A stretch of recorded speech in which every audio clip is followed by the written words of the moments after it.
Hey guys, John here, and welcome back to the Synthmaster 3 tutorial course. Today we're going to be taking a look at the Additive Oscillator.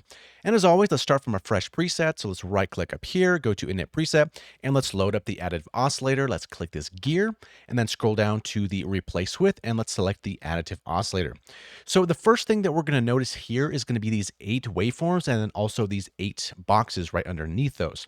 Now, this concept is very similar to the vector oscillator, but here we have much more control and we have much more options in dealing with the harmonics of our signal.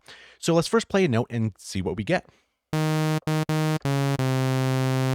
We get a saw wave. Now, the reason for that is because this first one here is going to be a saw wave. So if we click this, let's go to sine wave for this example, and now let's play a note.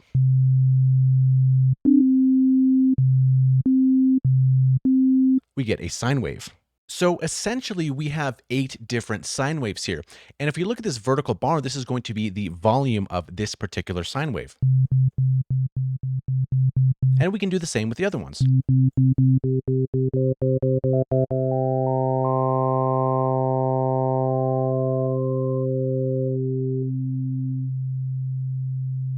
Now, if we look down here at these boxes, we see these numbers 1, 2, 3, 4, 5, 6, 7, 8. Now, if we right click these, we have a couple different options. So similar in the vector oscillator, we have integer, and then we also have semitones. So let's take a look at semitones first, because that's pretty simple to grasp. So let's go to the first one here, and let's start scrolling up with our mouse wheel while we start playing a note.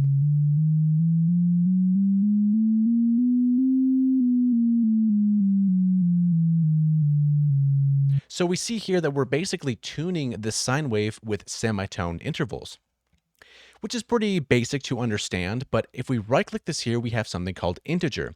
So if we started with 1 here, this is basically dealing with our harmonic series. So the harmonic series is multiples of the fundamental frequency.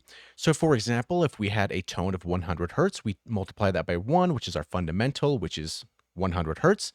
And then we multiply it by 2, which is going to be a doubling, so 200. Then we multiply it by 3 and 300 and so on and so forth. This is basically what is happening here. So let's start adding some harmonics in.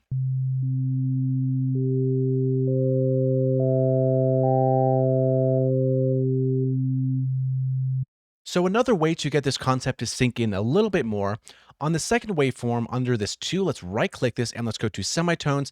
And for this example, let's go to 12. So we're basically doing an octave.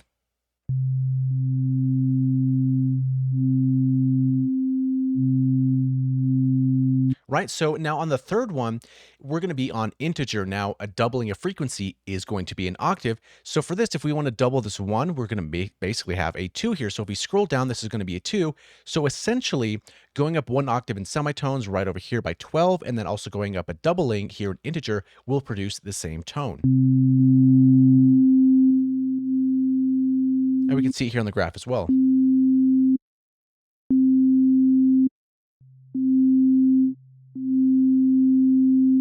Okay, so we're starting from a fresh preset again. So now that we kind of understand the basics of how this works, let's dive in a little bit deeper.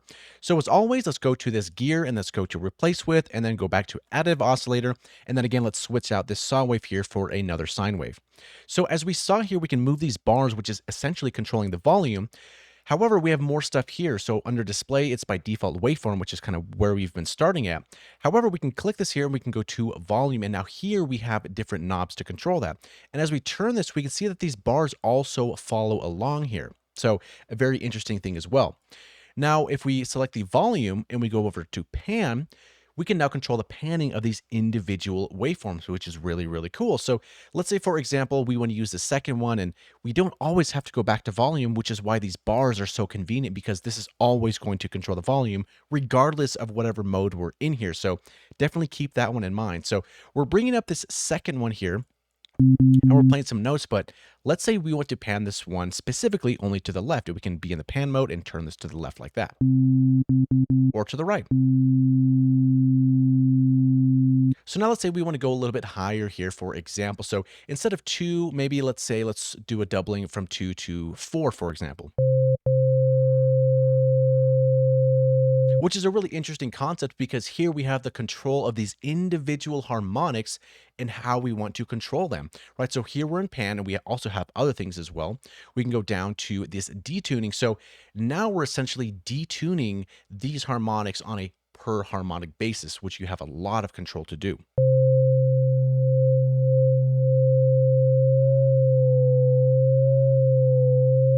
And it's interesting because we can see this here, right? Our first fundamental is staying solid because we're not touching that one. However, with this knob here, when it's selected on detune, we can detune this specific harmonic. And we can see that here in the spectrum view.